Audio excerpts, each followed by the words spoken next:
Howdy, folks. President Johnson here, President Dream, founder of 21 Studios and the 21 Convention and the 22 Convention, and co-founder of the Redman Group. Here today with a presidential interview for Pat Stedman. He's been a former guest on the Redman Group a couple times, as well as an alumni speaker now at the 21 Convention. Oh, sorry, my own audio on. It's like hearing myself talk. All right, now we're fixed. So anyway, we're here with Pat Stedman today, former speaker of the convention recently in Orlando, Florida.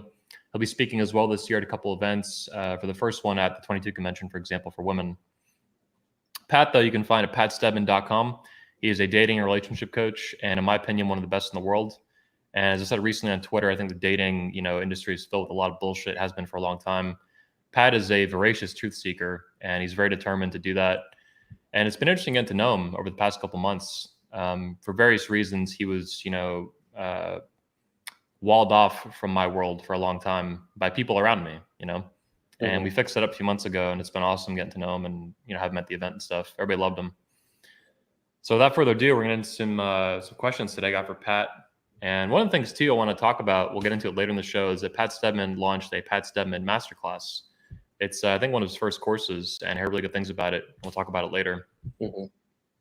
But before we get into that, like 40 minutes from now, let's actually talk about, first of all, you actually knew Nick Sparks, one of our, basically our biggest speaker of all time in terms of view count on the channel.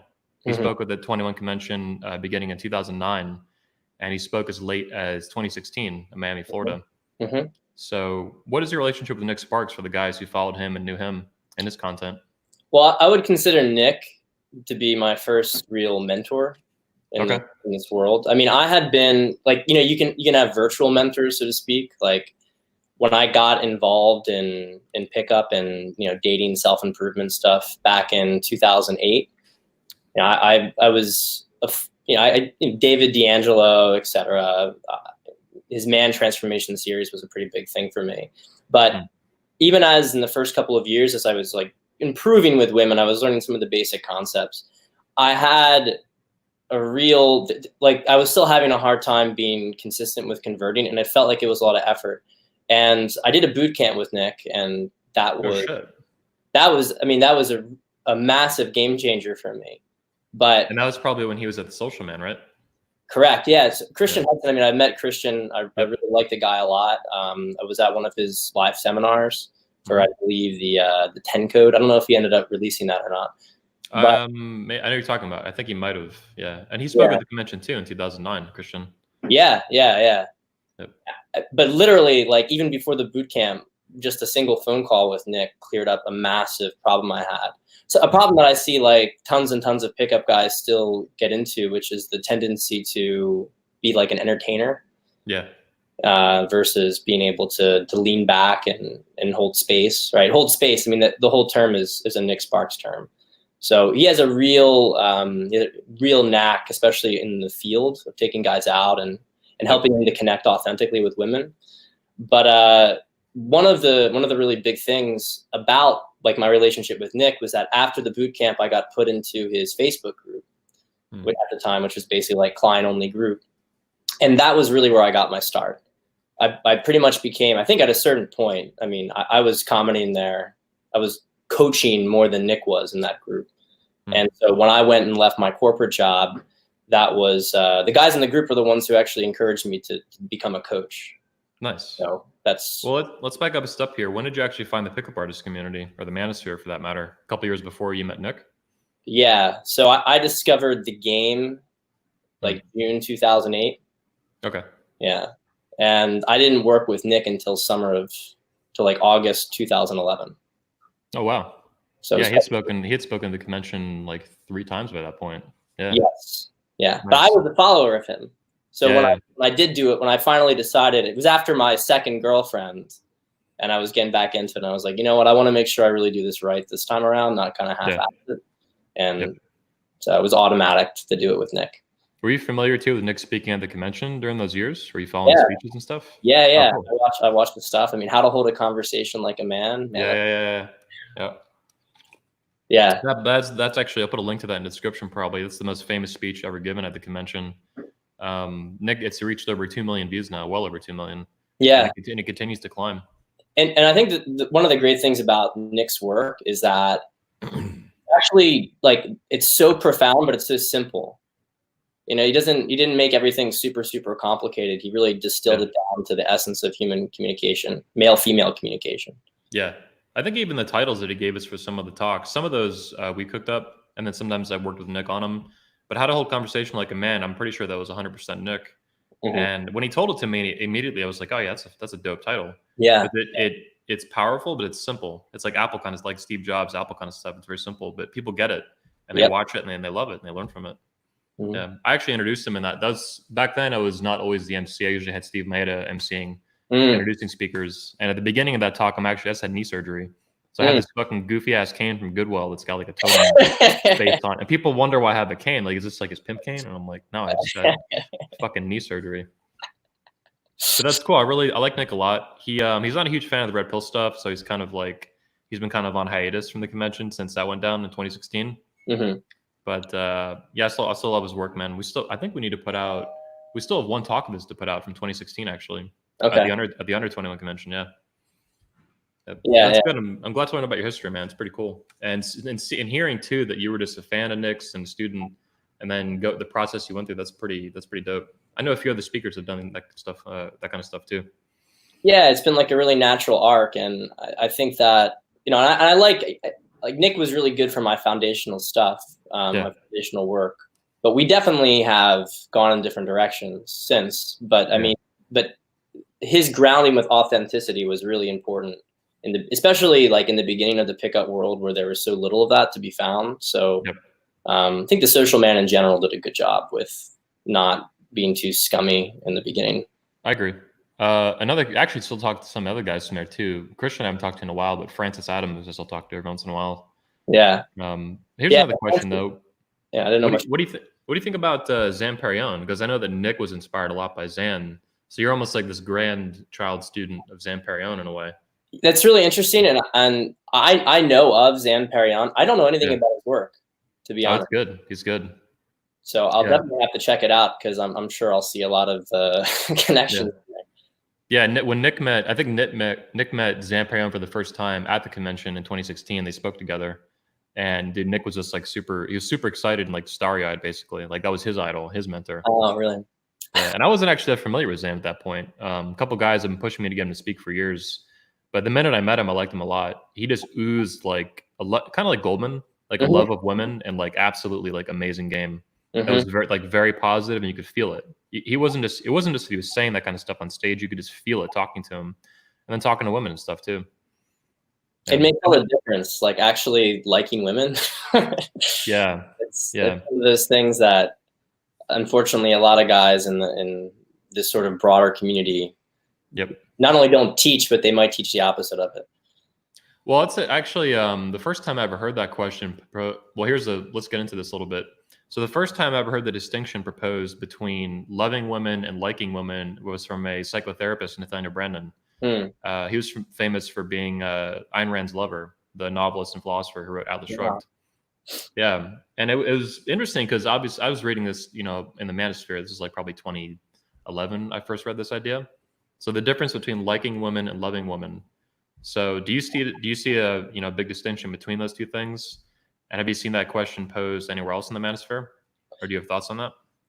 Well, I don't know if I've seen it posed before. And to preface it too, like we both know that like so many guys will virtue signal and let's say, oh, I love women. Of course I love women. It's like, first of all, like I'm kind of skeptical if you really do or not. And what does that mean, even if you do? But second, do you even like women? Which I think is a very different thing. Yeah, well, every straight guy is going to have his desire to be with women, and if he doesn't explore it, that desire can become a need. It can become the basis of the pedestal. But a lot of people who have, if you have that need, but women aren't giving you what you want, then that can become a resentment thing. So you don't like women, but yet you still need them. And I think that you see that with certain corners of the Manosphere, where, I mean, and the subcommunication's obvious because if you're fixated on what women aren't going to give you on a regular basis, well, it's I wonder what you could be talking about. Yeah. It's like, if you don't like, my perspective is, if you don't care about women, then why are you talking about it? Yeah.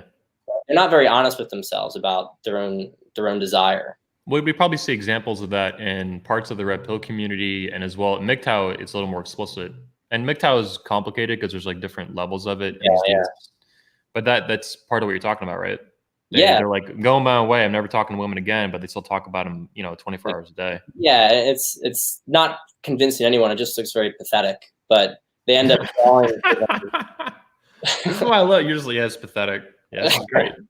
I mean, they just draw to them other guys who are fundamentally dishonest with themselves and feel weak, right? And so it's just a bunch of people who are weak and deselected, and they complain together, and Yeah. So, talk to me about how liking women actually, separate from loving women, like actually liking women. I mean, I'll tell you one thing. Like, Goldman today was tweeting about dating in New York City and how that basically collapsed. Yeah. 2008 to when he left. Right, I actually saw him right in his apartment before he left. I went to go visit him, and I've no doubt about what he's saying. That makes perfect sense to me. I've seen a version of that in Orlando and in Florida, and honestly, it's demoralizing. Like, you see more, really rampant or radical shit with like the Me Too stuff and like all this crap going on, in politics and the workplace. But even just in terms of Tinder and going to bars and picking up women, like this shit has fallen off a cliff. And it wasn't until last year and that made me, in a sense, I didn't like women as much as this was happening, because I saw them becoming less feminine, whether or not I articulated it that way at the time.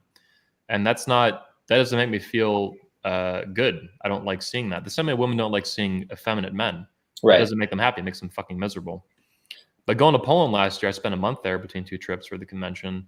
And that really revitalized for me loving women and liking women. And in particular, the liking, because they were so feminine compared to what I was used to in America. Overweight, kind of manly, the toxic masculinity crap. I mean, it's night and day, between Orlando and a place like Warsaw, Poland. So talk to me. Wait, I don't know where I was going with that. I had somewhere I was going. And liking women. Yeah. So, okay. This is going to be maybe like, I'm gonna hit this from a little bit of a different angle. I'm losing my train of thought here. So what we don't like as guys is the way that women have been behaving a lot today, right? With feminism, etc., hardcore feminism, all this stuff has been really distorting the nature of women, and it's been unappealing for us. So the tendency when women are not kind of behaving in a way that's attractive or giving us what we want is to have this negative orientation towards them. But one of the key tenets of red pill sort of, theory, right, is that women follow men. And so one of the things that I've seen in the community, which I think is actually a logical discrepancy, is that guys are complaining about how women are behaving, and it's true. And there is a place for calling out bad female behavior 100%. I'm wearing it. Yeah, 100%. But we also have to understand that women are really, really fed up as well with what's going on. Yep. They're not happy. And if you talk to women, doesn't matter what sort of like boilerplate bullshit they put out, like, oh, I'm a feminist, whatever. They actually don't really like feminism. And I think what's really interesting is if you have started to pay attention to Red Scare podcasts. Like, I was in a cafe the other day, 2 very, very hot girls were there. They were talking. They were like in like 20, 21, 22, basically. What is Red Scare podcast? That's like an iTunes thing or on YouTube or something? I have never watched it. I'm going to pronounce her last name wrong. Anna Kachkian or whatever. But basically, these are like Bernie loving, socialists, etc. But that's called like bimbo socialism. A lot of them. It's like they're kind of. This is really interesting. I think it's really interesting development. I haven't heard of that, but I love that bimbo.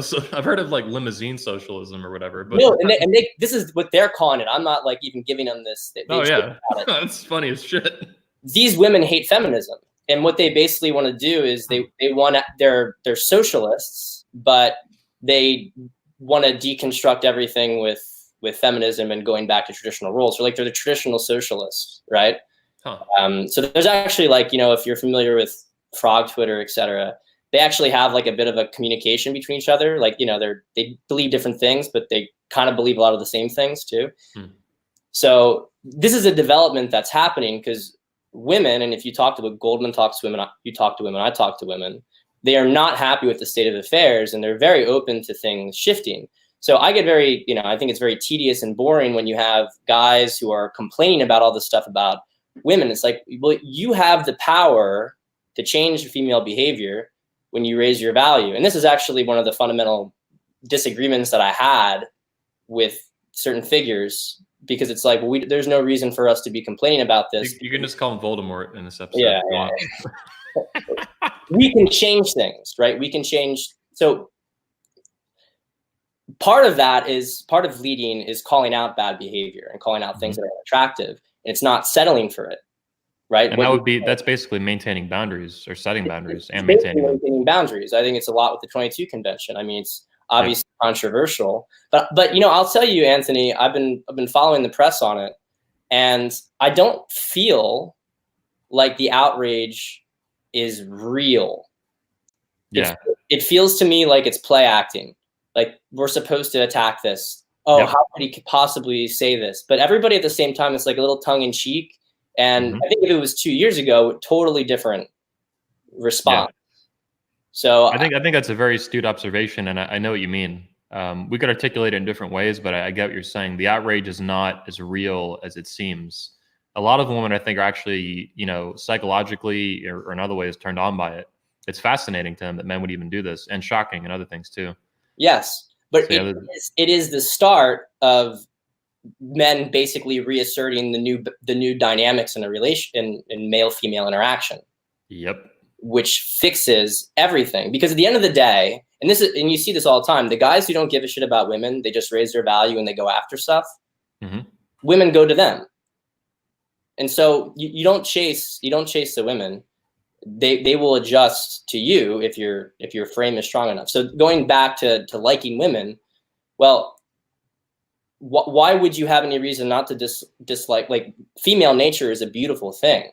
Like, there's no reason as a man, if you don't like women, then there's something much, much deeper, like, wrong with you. There's a lot of, like, need and issues that you haven't addressed. If you don't like the way women are treating you, you just have to have a better frame and better boundaries, because they'll adjust. They'll adjust to it. Well, I think that's what we're doing with 22 convention. Like, there was a blogger who at secularpatriarchy.wordpress.com. I forget his name, but he follows a lot of the manosphere, and he actually documents the history of it and kind of organizes it really well. And he made a point about, Make Women Great Again, the convention we're doing, that it's like you're saying, it's reasserting masculinity and boundaries and what men want and prefer, and at an individual level through speakers and for the attendees. But he also made the point, I hadn't quite it made sense immediately to me when I read it, but I hadn't quite put it in those words. So he said that this is the first time in, like, recent American history that men are being socially, publicly dominant at this scale. Yes. And we're reasserting boundaries basically between gender relations. And that's why I think it's reached almost 100 million people now, which is fucking wild. Like, holy shit. Yeah. So yeah, I think you're hitting the nail on the head that, women will respond to that on an individual level in social settings and your environment, but we're doing that now at this massive scale.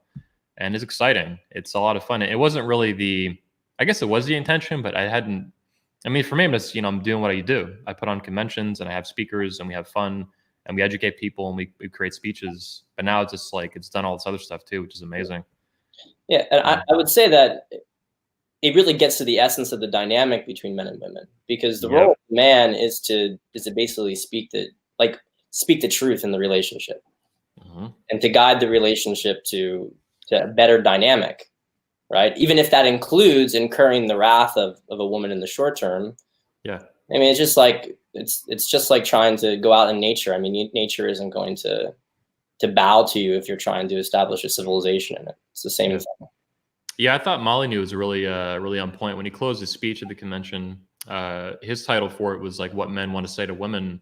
But my interpretation of his speech, and I titled it on our channel, and he was cool with it, was How to Make Women Great Again, his speech at the convention. Because the way he closed it, which was, it was basically, I'm going to paraphrase it, but if we want women to do better, we have to tell them the truth. We have to have the courage to do that. Like a really deep, like powerful truth that's going to honestly outrage and piss off a lot of them. Probably in the short term, right? At least in the short term. Mm-hmm. But I agree with what you're saying. I believe that it's the man's job to speak that truth, including when it invites, wrath and all these other things. But that's how you make women. That's how you make women great again. You tell them the truth. Yeah. At the end of the day, that's it. And telling them from a position of love, right? Like I actually care about. Like I think it's really terrible what's been happening to women. Like I have an enormous amount of compassion and empathy for them. It is a terrible dating market. They've been manipulated, and I mean, there's a reason that we can like be like, 25% of women are on like antidepressants and like that's sad. That's really terrible. Yep. So. Yeah, and the single motherhood rates and these broken families and all this shit. I mean, they've been. I was posted on Facebook yesterday, and it set off a little bit of slight outrage, but all these women have basically pissed away their 20s because of feminism. They were lied to. They were told to delay motherhood, which means deprioritize it, make it second, low priority. Goof around on Tinder, get fucked, and all this other stuff, which is exciting and fun in like temporary little bits, but it leads to a lifetime of like cat hair and misery. And it's easy to make fun of, but then it's also like, damn, that sucks. Like that's really horrible, and that's not good for anyone. Yeah, I mean, I see it in New York all the time. I have a lot of female friends in New York. A lot of them over 30, and it's rough. Like I have a lot. Like I don't think it's a good thing. I don't think that we should just be. And I know, like there's aspects to the carrot and the stick, but like we have to really remember that a lot of these women were just doing what they were told to do. And we have to do our part to try to, help other women to learn from their mistakes. Yeah. They were lied to just like men. I mean, it's not, you see that rarely, but you do see it in the red pill community that women are lied to as well. Mm-hmm. Feminism is essentially, at least for women, like their blue pill in a nutshell. And it really fucks their life up the same way those kinds of same ideas fuck a man's life up. Apologizing for masculinity and on down the list and just being a little effeminate beta bitch. Yeah. That's just a lifetime of misery, the same way being a cat lady is a lifetime of misery. Yeah, it's not like a feminine conspiracy. The conspiracy is dividing the genders. Yeah. From each other. Mm-hmm. Yeah, it's a gender relation. Like I've said, and Poland really brought this to my attention too, but gender relations, I think, in the West are collapsing at this point. Mm-hmm. And things like Me Too and toxic masculinity and the hashtags are just expressions of that. They're not the main problem. They're a big problem in the short term, but they're just symptoms of like deeper currents that have been running for a long time. Mm-hmm. And Poland doesn't have that, in my opinion, by a long shot. No. Their gender relations, as you would say with race relations, their gender relations are very positive. And you could feel that just walking around. It was amazing. Mm-hmm. I felt like I was in a movie walking around there, like I don't know what kind of movie it would be, but it was just awesome. Like everywhere you went, girls acted like girls and they expected you could feel to act like a man. Mm-hmm. And it was just fucking dope. Like I had so much fun just walking around drinking coffee and shit and meeting women and riding scooters and all kinds of goofy shit. Yeah, I mean, one of the reasons I love the country, I mean, I'm moving there in a year. Nice. It's just sane. Yeah. I mean, people, and I think part of the reason is because Eastern Europe in general was under so much propaganda for a long period of time that the population is very sober-headed with it. They just kind of are like, what do you, and this spans the spectrum. They also have healthy politics there, like people who disagree even about, everyone has political disagreements no matter what country you go to, but there's the sense there that people are living in the same reality. Yeah. As opposed to living in different realities like Scott Adams might talk about. Yes. Like different movie screens for the same thing. Yes. Yeah, that makes sense. Yeah, I think too that, one of the things I saw with the Manosphere guys I met there from Poland, the few that came to the event from Poland, most of the guys that came to the event were from other countries, Netherlands, Britain, stuff like that. But they seem actually, they have a little bit of feminism, activism in Poland. It's very minor compared to what we have in America. Mm-hmm. But even with like the little bit they have, they're like on edge about it. And I think that's really cool. I mean, some people might say they're paranoid, but I don't think so. They see how it's affected America and the West, even though they love America. Mm-hmm. And they're on guard. They're playing like preemptive defense. They're like, yo, fuck this shit. Like, get out. And I love that. It's like smart, forward, future thinking, basically. They're planning ahead. Yeah.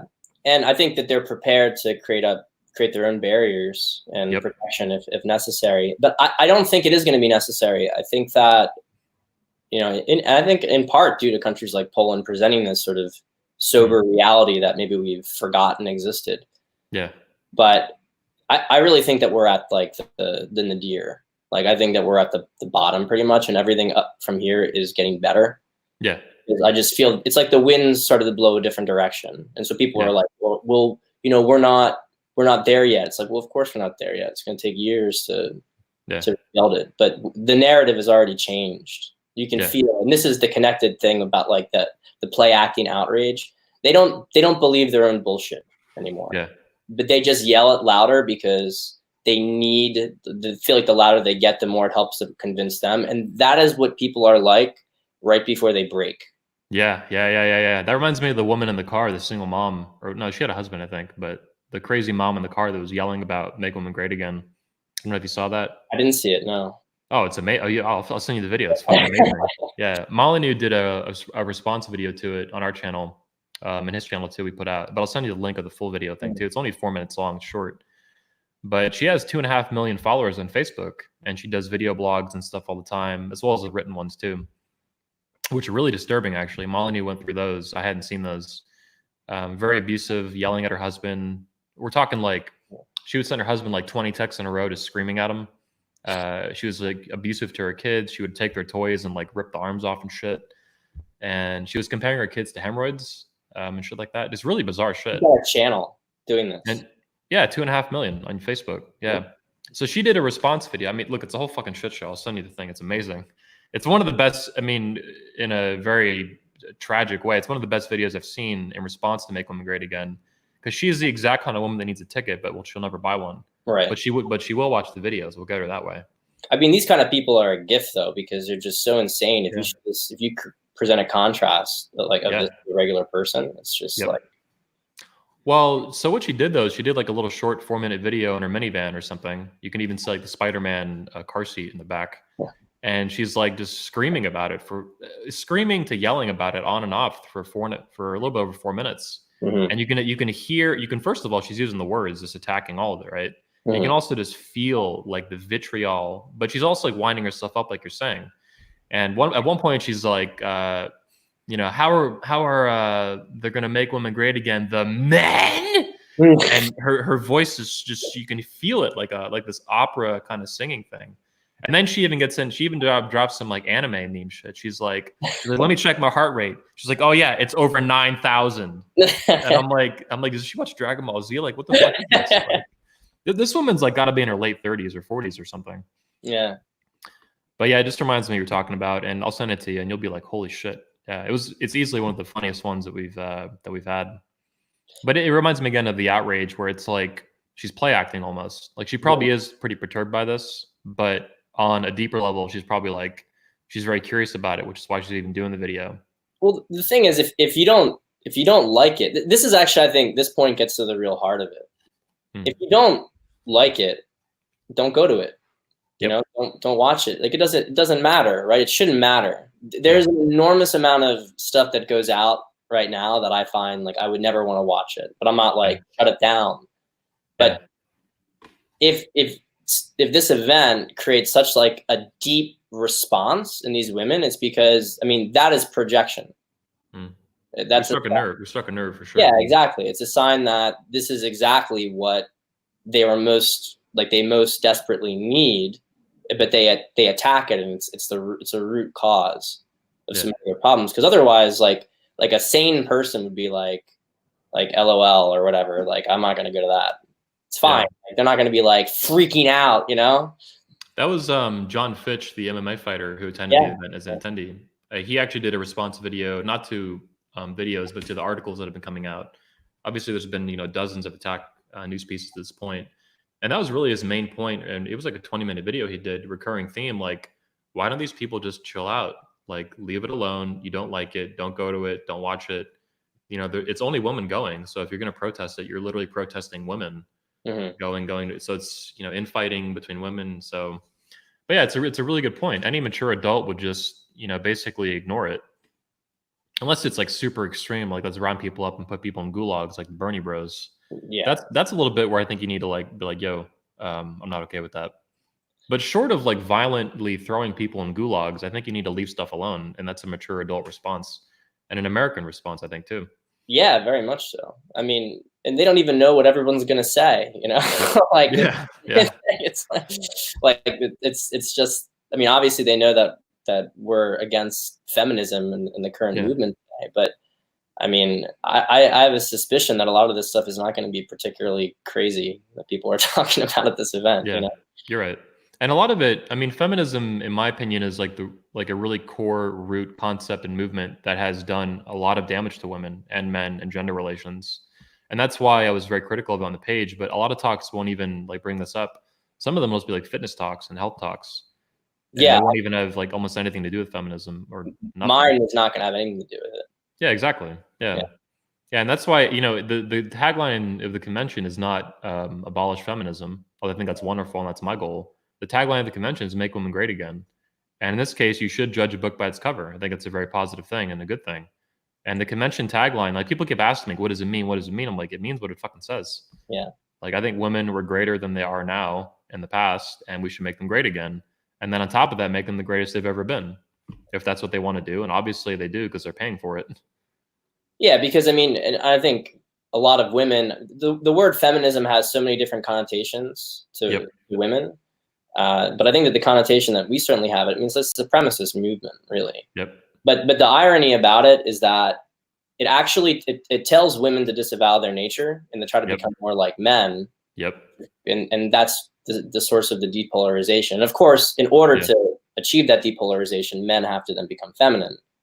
Yeah. And obviously, men are pushing back against that with the manosphere, is how I see it. Exactly. And so at the very least, it's to me, it's like, well, and I think a lot of people are actually, like, I've talked about this to a couple of girls in New York, the 22 convention. And, you know, the first response is a little like, oh, but they're actually like, they're pretty curious about it because they know things aren't working. They actually know things aren't working anymore. And having some more bullshit advice from some very angry, you know, unhinged person, right, in the main in a minivan screaming at you. Yeah, they're kind of over all of this, and what they would really like is to actually be able to find a guy because they're sick and tired of going out on dates over and over again and having them not go anywhere. Yeah. They like the idea, like they love the idea of the manosphere, even if like when you get to some details, they might be a little bit shocked by it. Yeah. But because they see how men are changing who have gone through this community, eventually that starts to persuade with the ideas. And moreover, it just doesn't matter anyway. You don't have to, sometimes a woman will like disagree with what you're saying, but in practice, she agrees. Yeah. Because that's actions over words. I mean, watch what she does. Yeah, which is why you don't argue about it with her, you know. Yeah, I think another thing too with 22 convention and Make Women Great Again, I've only seen Mike Cernovich talk about this in public, but it's been on my mind too for a long time, is that the women don't have a manosphere equivalent right now. There's nothing like that. There is no femisphere, there's no women's sphere, there's no nothing. They just have feminism, and then they have whatever other miscellaneous tidbits they can find in culture, which is sad, and they need that. And that's actually what I'm trying to do, is build a woman's sphere, so to speak, or femisphere for them that's like really positive and strong and says feminism is super gay.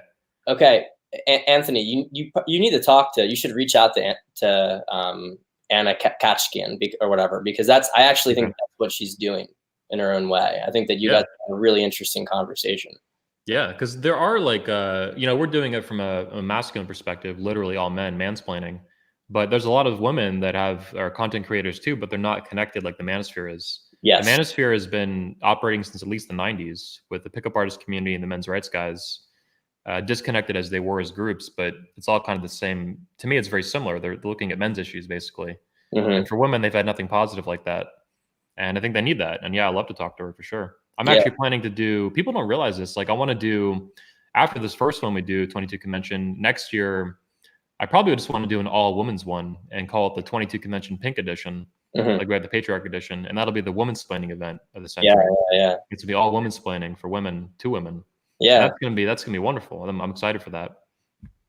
So yeah, that'll be part of like building this, bigger and bigger media library that we can put out to the world for free, and then reach all these young girls and older women too that need this content. But I'm really excited for the young girls too. We had this, there's this comedian that came after us, Curtis Connor, and it looks like his audience, he has 2 million followers on YouTube, and the video's got 1.5 million views so far in like a week. and that's a crazy engagement rate. Like, holy shit. And I didn't realize this, but it looks like his most of his audience is like young girls, like 19, 20, like these just out of high school kind of girls. So that's the exact audience I want to hit. So I was like really excited to see that. It was just an attack video, but who fucking cares? Yeah, like, yeah. This guy put me on the radar, and our convention on the radar for these young women, which is the exact woman we need to reach most, at least in terms of priority. If women are like 40, it's like hard to turn your life around. Like you still can do a lot better in your life, and you should. But you're well past, you peaked in fertility at like 18 years ago at that point. Right. So yeah. Let's we got some questions from the audience here we could take before I hop into more of my own. Let's do it. Cool. Miguel Angel Casillas. Yeah. How do you see an environment changing between Poland versus Switzerland? Do you have any thoughts on European nations like that? Well, when he says environment changing between Poland versus Switzerland, I'm not sure exactly what he mean. What do you think he means by that, Anthony? Well, let's see. He's got some more comments here too. Pat, with Poland behaving, or I would say promoting essentially opposite paradigm than some of those gender equality promoting nations in Switzerland. Okay, so basically, how are they going to diverge over time? So yeah, because for the guys that don't know any better, are not interested, or don't know as much about Europe, like Poland's pretty unique in what it does. There's some nations like it, like Hungary, I think, Romania, other Eastern European nations. I think Eastern European nations. So here's I can riff off some interesting things here. Okay. So there's a lot of deeper cultural aspects here that I think affect how nations behave. Scandinavian, Germanic nations have actually always had very much of an egalitarian tradition. It goes all the way back, to the Vikings, really, with the tribes there. Obviously not egalitarian the way you think of it today. People always had separate domains. There were shield maidens, et cetera, in the Vikings. It's documented. It's not as big of a thing as they put on the Vikings television show, of course. I'm not even sure. Shield mating? What is this? Shield maidens, basically, they were women who would fight. Yeah, it's even in Norse lore. I don't know the names. I wouldn't pretend. I remember a feminist thing. They were going nuts. They found like remains of a female Viking or something like that. Exactly. Yeah. So and if you look throughout just the history of those nations, there's always been much more of a burden sharing between more of an egalitarian nature between those cultures. Now in Eastern Europe, so just to finish that thought, do I see it? I think that some things that have always been there, but were much more benign, because there's always been men and women doing different roles. Yep. There may have been not quite like the same level of extremity in terms of like guys are going to dominate everything in one area, but it's always been there. So I think that a lot of that has been preyed on by a more perverse version of sort of modern feminism, which is not really at all. It's more of an inversion than just a difference within the spectrum. Would you say it's like a hyper egalitarianism or hyper equalism? Because sometimes that's how I view feminism, because it's the destruction of masculinity and femininity, the depolarization, which is trying to turn everyone into these genderless kind of like moist robots, which is just super retarded, and everyone's miserable and nothing works. Yeah, I think that part of it is also because the people in those nations are generally much more reserved, like the individuals are, and so you see this in Britain and in Scandinavia, like to an extreme extent, where people like don't really talk to each other much, and then they get face and they just hook up, right? So I saw that in Sweden. We did the convention there in 2010, and I spent about over a month in Sweden, and I was amazed at how quiet people were in public. Yeah, just on trains and subways and shit. And I would talk to a girl in public, and like it was this huge fucking deal. Like the whole fucking subway would look at me doing it. Hey, how's it going? And it just, for me, it was very normal, just a day game approach. And the girl, you could even tell she was like, holy shit. I'm like, oh, like, whatever, like it's cool. I think there's an enormous amount of repression of the roles in general, like on the surface. And so it makes it easy for the ideologies to kind of bear fruit because of all the sort of social repression between men and women as it exists. Got it. Now, Eastern Europe is really interesting to me because I'm going to specifically compare Eastern Europe to Britain, America. Eastern Europe, as we can see today, has very strong polarity between the sexes, men and women. Men are masculine, women are feminine. But what's really interesting about these countries is they have actually lived out egalitarianism in the form of communism, where women would actually have to go work, and everybody, like, comrade, you would do this. Everybody would work and do the same thing in society. I've heard this about Russia too. They went through all this crap, and that's why, that's leading, I think, to what you're saying. What's really interesting about the women in these places is that the women are everything that a feminist would ostensibly want. They're independent. They are educated, highly educated. They're very often self-sufficient, and yet they're very, very comfortable being feminine, and they're very, very comfortable having a man take these different roles. They have nothing to prove. They are able to do all this stuff, and yet they choose not to, which is a very healthy. I'm not trying to over glorify them. Slavic girls have a dark underbelly, but no, I get it. There's no animosity there, is what you're saying, and that's what I felt in Poland. It wasn't just positive relationships; it was a lack of animosity for being masculine and being a man and, like, just living your fucking life. And that's taken off in America, unfortunately. The women are legitimately strong, independent women. I mean, you had in World War II, like, an enormous number of Russian women would serve on the front lines. They had to, right, during this. So, but there's no delusions about, the women prefer not to do some of this stuff. So they can. Right. Now you contrast this to America and Britain, and you have a class of women that has been, with the exception of the sort of working class, which is always very much more both people playing a role, which is why you don't see as much feminism from the working class, because, again, like in the Slavic nations, they actually know what it's like to be in rough situations and having to carry stuff. It's very much an aspect of very, very wealthy, pampered women who have, in my perspective, a very undeveloped sense of self, and were kind of birds in a cage. And so they were drawn very, very much to this ideology, which was like, now I'm going to be strong and now I'm going to be independent. But obviously, I don't need no man. Who needs a man? I can just do fucking everything. Fuck right, it. But they never went through the actual process of having to really do it. And so it's basically like, I mean, people have talked about feminism as being this, like, massive shit test. And it kind of is a massive shit test. It's like whining from women who have never had to actually really, develop themselves. Now, I think as women are now starting to, in the West, it's less and less of the effects of the ideology are now becoming played out a bit more. And you see women who are having to work really long hours and not being really happy. This is where it's creating the fertile ground for us to have a different conversation about it. But it's an ideology that emerged from the upper middle class, wealthy class.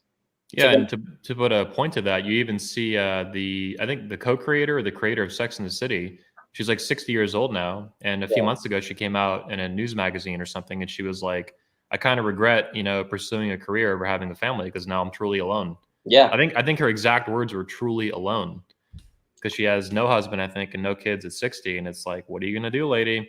Yeah, you've weeded yourself out of the gene pool. You got no babies. You got no man. Like, yeah, so it's fucked. And this is like a little aside thing. A lot of guys will say that women can't do the same things that men can do, and obviously in certain physical tasks, that's of course true. But on a bigger level, though, I don't think that's really the argument. Women have historically always picked up the burden of civilization when men can't anymore. One of my favorite passages was at the Grapes of Wrath, the very, very end of the book. I mean, it's a brutal book. Obviously it's. I've heard of it, but I haven't read it. It's a Steinbeck, basically, and I mean, it's a very it's very communist sympathizing. You can tell. It's basically, the story is of the farmers from Oklahoma who basically got their land taken away by banks after the Dust Bowl, and they went out to California because they were marketed to go get work out there. And then, of course, it's like terrible conditions, and they're barely getting paid for anything, and it's just they're getting abused over and over again. And at the very end of the book, I mean, spoiler alert for people, the men pretty much break after this over and over again.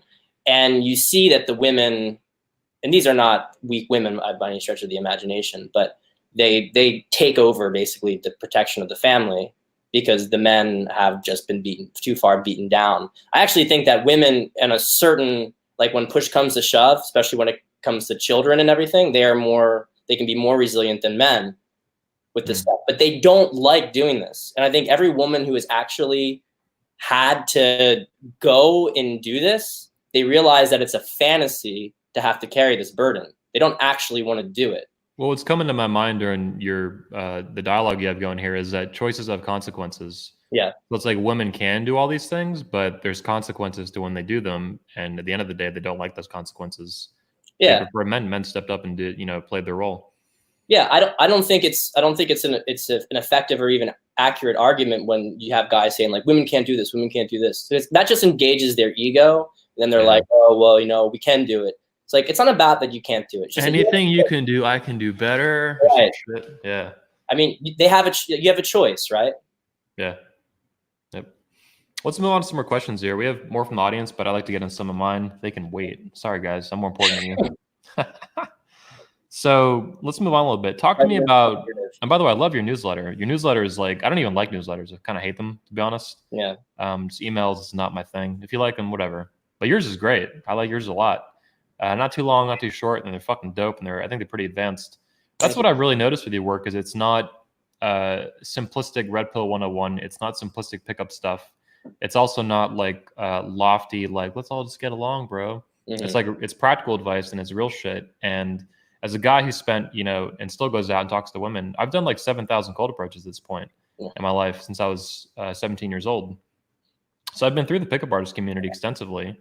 I've talked to a lot of women. I've met a lot of women, and I've studied, through the speakers and beyond, all this stuff for a long time. But your stuff I really like, and I like, it feels advanced. It feels really good. It gets me thinking. It provokes, really critical thinking and stuff. Thanks, man. But for the guys watching, first of all, if they're not on a newsletter, they should join it. PatStedman.com/opt-in. Yep. I think. Yeah, nailed it. So talk to me about Red Pill, Blue Pill. It's a big thing in the manosphere. It's got its whole community, the Red Pill. What are your thoughts for the guys who don't know you on those issues alone, Red Pill, Blue Pill? Is that a useful analogy? Is it overplayed? Are there problems with it, disagreements? Well, you and I have talked about this, one-on-one before.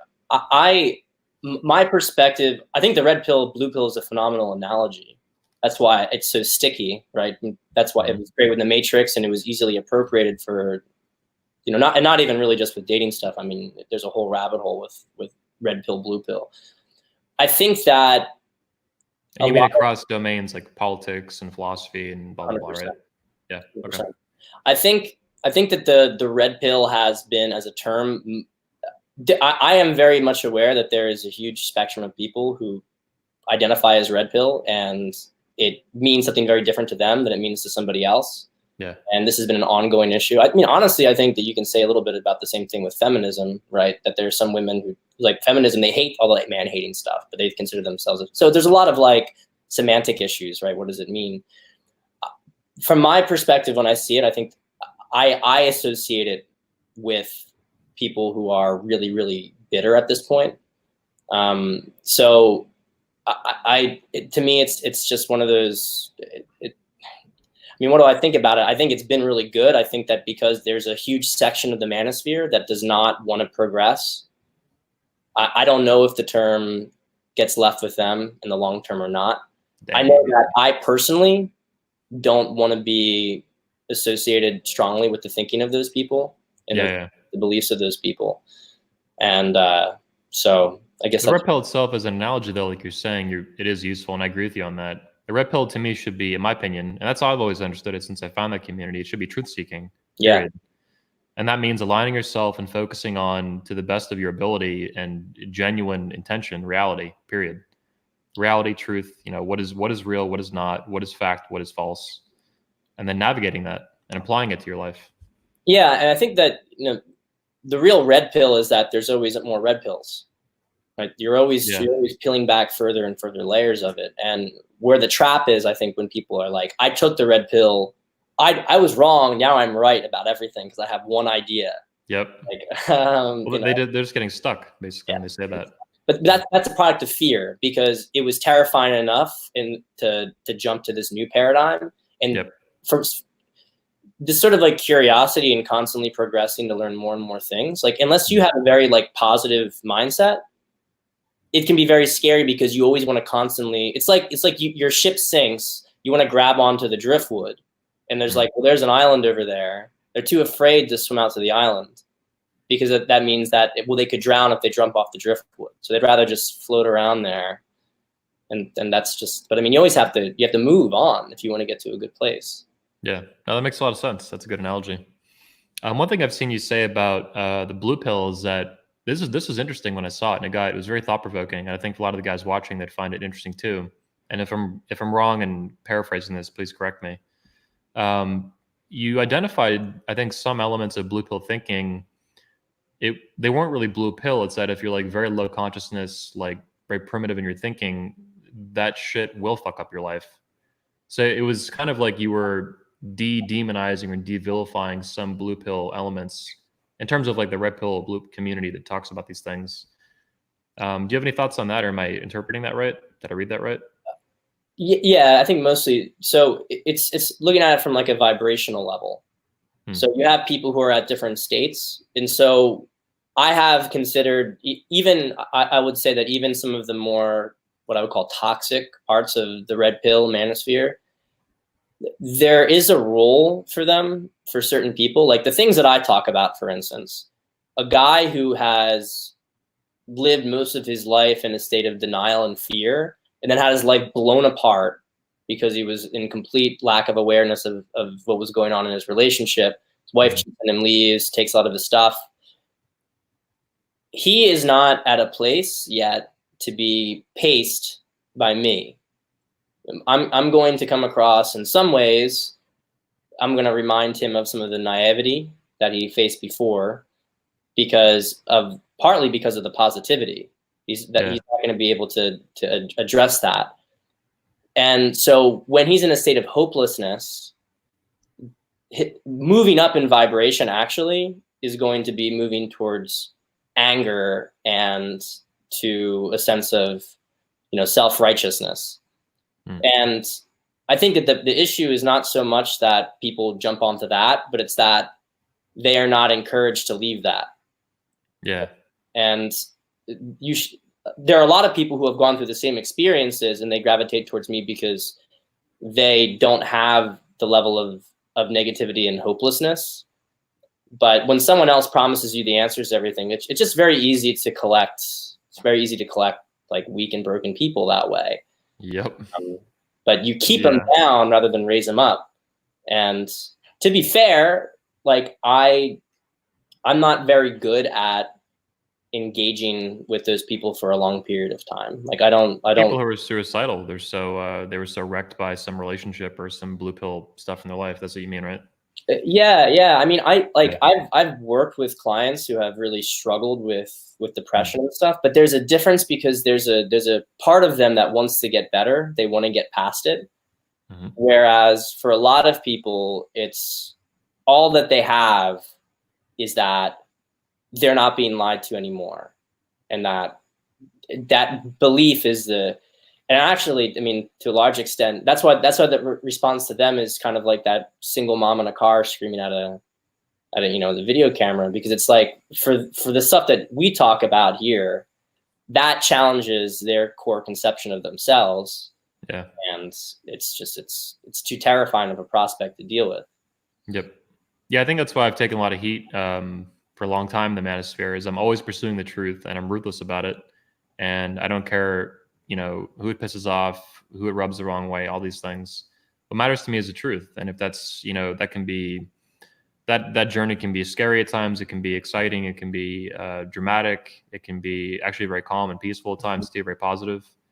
See, I'm always pushing forward to find, the best stuff I can find. And that, that always pisses people off almost by necessity. And it's clear because of the nature of how the 21 convention. I mean, you've been at it for what, like 13 years or something like that? Almost. It'll be 14 in July. 14 in July, yeah. I mean, how much it's changed since you were 18. I mean, you're constantly moving forward, and that's why the convention is so enduring. Yeah, exactly. Always relevant. I think that's why I agree, and I think that's why a lot of them. There's been a lot of manosphere conferences over the years, especially in the pickup community, and they all fell apart. Usually in like 2 to 3 years, they'd have one. Usually they do kind of a starter's, not luck, like a starter's energy boost. It's a very exciting thing, like 22 convention now. It's a new convention. It's for women. It's by men. It's got all these different elements to it. And it's super provocative on top of that. But even alongside that, it's fucking new. And new people like new stuff, right? Yep. Who you'd want a used car or you want a new car? If removing all financial elements and other things, you'd be like, yeah, I want a new car. All other things being equal. And it's a matter of saying it's just you're constantly on the conversation. Like, what is the real conversation that men are having? Yeah, it evolves with that. In 2000, what's been amazing too. Oh, go ahead. I was just gonna say, like back in like 2006, 2008, right? Like that was like it was, like I think we talked about the convention, people with like feather boas and stuff. Also, very different community back then. Yep. Yeah, most attendees now are like, it's a pretty good mix. Guys in their 20s, 30s, 40s, 50s, doctors, lawyers, entrepreneurs, young guys, working. We have an EMT attend the event, like all kinds of stuff in their 20s. But yeah, back in the day, it was the guys would show up and who knows what they did. I was so young, I didn't even ask or care. But yeah, some of them would have feather boas, like fucking literally feathers coming out of their hats and shit. It was very mystery, Eric von Markovic, that's his name, inspired. And that's changed dramatically. You don't see that anymore. It would be really unusual to see that at this point at any convention we do. I haven't seen anything like that in years. Most guys actually dress really well now, thanks to Tanner Guzzi and some other guys. Yeah. You actually see they get better every year, which is really cool. So move into the role of people who are going to be the custodians of civilization, basically. That's right. Damn, this time's flying by. It's been a fucking hour. Holy shit.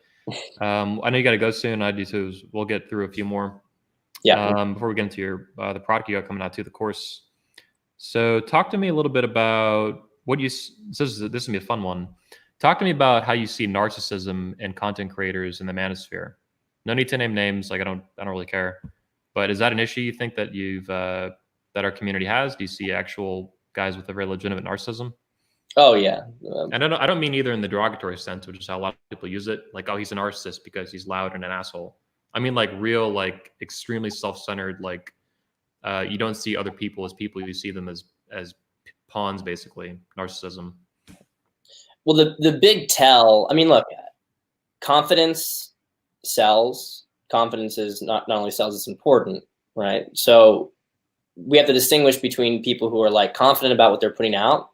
Yeah. People who are narcissism. There's like a delusion there, and also it's that everybody else doesn't have any sort of beneficial role. They have to at very least like be a peon. They always have There's tools. Yeah, they're tools, right? They're subjects. Yeah. Yep. If they're not looking up to you fundamentally, if they're not fundamentally spreading your message, then that's a problem. And yeah, I mean, there's tons of sub communities that basically, I mean, they're effectively cults. And I know and there's more than one. They tend to really hate me. I tend to get a lot. We talked about that. Yeah. And I know from people who have been in them. Again, this is beyond any sort of red pill stuff. Like, I know from people who are in them that they are actually legitimately cults, and in terms of what they demand people believe. And I'll get. I mean, when I get attacked, it's coordinated attack from like 30 or 40 guys with all the same hashtags in their bios, right? And it's just very predictable, and it's very, but the point is that how you can tell that someone is really narcissistic is that everything has to go back to them, and you should always be suspicious about that. Whenever you see somebody who refuses to give credit elsewhere, refuses to promote anybody else who isn't underneath them, then or is very clever about how they do it. Yeah. Some of the best narcissists, I think, are like, people look at like I said recently, like good liars or shitty liars just lie and they just kind of wing it. Good liars lie and cover their tracks. Yes. There's actually layers to how they do it. Women, and male and female. And yeah, narcissists and cult leaders in our manosphere community, they're good at how they do this. So they might give lip service sometimes to who they need to, but it's like the bare minimum. Yes. It's just a smokescreen to cover up what they're doing.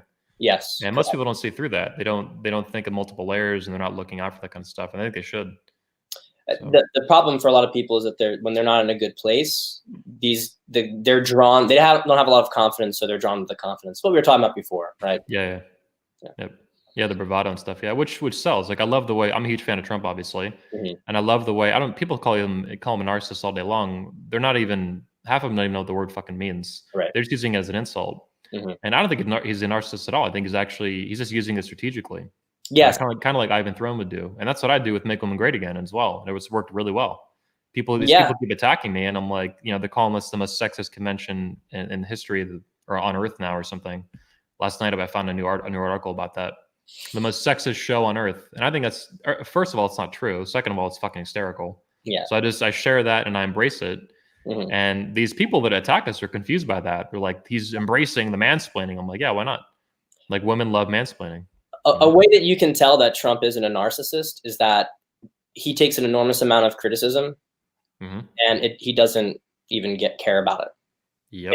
And narcissists really care about criticism because it speaks to the thing that's beneath them. Well, they're very thin-skinned. They don't have that confidence is very fake. It's a very thin shell for their compensation. Yeah. Dude, we need to talk more often, do these interviews, man. This has been fucking great. I wish I didn't have to go. We both got to bounce in a minute. Before we wrap up, talk to us about the course you have that just came out recently, Pat Stedman Masterclass. Yeah, so the basis, the reason I designed the course, I do a coaching practice. My coaching got really, really full over the summer. It's still really full, but it was getting to a point where I was on calls for 35 hours a week. Holy shit. In addition to, maybe you guys have seen sometimes I can be a little flaky. There's just tons and tons of client work. I get it. So basically, I was thinking of creating sort of like a coaching program that had a little less one-on-one time with me. And I was going to create a masterclass. So I basically was going to cover like pretty much every major topic that I would cover with clients. And got Tiger. He's a good guy on Twitter. And he came out and we filmed it. And it was 3 days straight. It was 14 and a half hours of content. Nice. And just going out after a topic, after topic, after topic. The first module, there's 5 modules plus a bonus Q&A where I talk about really uncensored stuff. I drank a bottle of champagne and got a little. Nice. That actually, I love that portion of it. But the other modules about 2.5 hours each. And first module is all about inner game, confidence, like deep psychology. Second one is talking about screening women, understanding female nature. Third one is all about game, all the different aspects of game. And fourth one is about dating. And so I basically go through all the different, social circle game, day game, night game, internet, I'm reliving my childhood when you say these things. Yeah. Like I'm covering like almost every topic that you could possibly imagine that would go over. And then the fifth module is about relationships and intimacy and sex. And I mean, so I produced this thing and it was supposed to be just for clients, a way that they could revisit topics and that I could say, okay, check out this video. We don't have to waste time on the phone. Cause I was having the same conversation sometimes multiple times a day. Yeah. And then I was talking to my business coach about it and seemed kind of ridiculous not to just release it on its own because the reality is that like working with me costs thousands of dollars. And it's not something that everybody has the ability to do. The course is $500. It's going to stay at $500. Anybody who really, when I was a college student, I shelled out like all of my college money to get Man Transformation, which was like, I think that was almost $1,000, right? Dude, I was in high school with my buddies and we had to split Mysteries ebook. What was it? I forget the fucking title of it was, but anyway, his first ebook or, the M3 model or whatever the fuck it was. Before they redid it into Magic Bullets, the early one. Okay. Yeah. It was like $70, but we're like, 16 years old or whatever. And we're like, fuck, we got to like split this thing. Yeah. So my perspective is like, this is something and really like 80% of the information at a minimum is going to be relevant to guys. Because because there's so much, we go so deep in it that there's crossover. If you're in a relationship, so much of the stuff in the dating section applies to your relationship. If you're dating, so much of the relationship stuff applies to it. So I grouped it into these modules, but it's really deep stuff. So I think it's a fucking steal. It is really just like, it's going to completely level up guys' understanding of it's the closest thing you can get to working with me. And So, I mean, I really stand by it. I mean, I wish I could talk more about it. I know we got to jump, but yeah. We'll talk about it again. And for you guys want to check it out, I'll actually put a link. And if you buy through this link, it'll support the channel. So I appreciate that. Yeah. So I'll put a link to the Pat Stedman Masterclass. I just got access to it myself. I'm pretty excited to check it out. Based on what you're saying, it really reminds me of your newsletters, which go through all these very diverse topics, but you do so really well. That's what I love, just reading your newsletter. I'm like, this guy's been through not just a lot of stuff, but he's navigated a very similar life history to me. And I think a lot of the guys in the manosphere do that. They found the game or whatever years ago. They found the pickup artist community. They've kind of phased in and out over time with relationships and culture changing and things like that. So I love seeing your newsletter, and your class sounds like a really super powered version of your newsletter. Basically, the content, the ideas come out of your head. Yeah, I mean, it's not for people who want just, if you're looking for just like a couple of like tactical tips or something, it's really much more in depth than that. Like, I recommend people don't watch more than 30 minutes to an hour a day, because it's like heavy stuff. Yeah, you got to process it. You got to process it, but you can go back to it over and over again. So I mean, it will rewire your mind. Like if you fuck yeah, if you buy it. I'll check it out, man. I'll try and see. I really love, like I said, your newsletter and your speech and stuff. So I'm excited to check it out. Awesome. Guys, we got to bounce. Appreciate you tuning in live. Check out the link to his class and his website beneath in the video. Make sure you hit the like button, subscribe, and share. I appreciate it. So does Pat. So does everyone on the channel. All the speakers benefit from it when you guys do that kind of stuff. I'm going to hit the end button here for the broadcast. I'll see you guys next time. Yeah, see you guys. Yeah, fuck it. This has been great. We'll do it again, man. This is good.